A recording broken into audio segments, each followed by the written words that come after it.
you. And San Antonio police have suspended the use of no-knock warrants, something that many people are calling to be banned permanently. Eyewitness News reporter Jordan Foster spoke with the San Antonio community activists working on making that a reality. The community needed a win. San Antonio Police Chief William McManus says right now the use of police no-knock warrants have been suspended. Our local government, our law enforcement, our city council, they all knew that we needed a win. We've been out here protesting consistently for over 80 days. It's the type of change Jordan Joe Parks, along with many other community activist groups in San Antonio, have been pushing for. If you use a no-knock warrant and you bust in there, in your mind you are justified as an officer to do that because you got the warrant.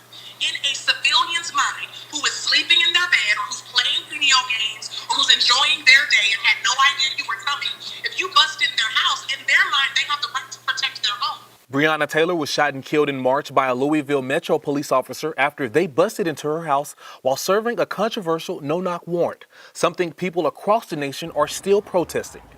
Chief McManus gave us this statement telling us why he made the decision.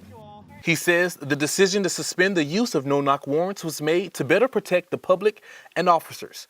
Reducing the potential for serious bodily injury or death outweighs the need to recover illegal drugs or contraband. So it is a risk for the officers' lives as well. So that should not have been a negotiation there. It shouldn't be a suspension.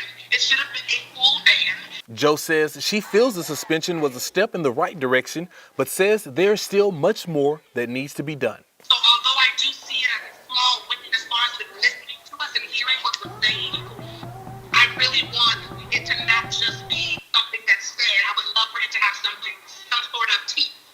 I would love for it to be solid. I would love to know that we can trust that it's not just your word, but your actions. Jordan Foster, KENS 5, Eyewitness News.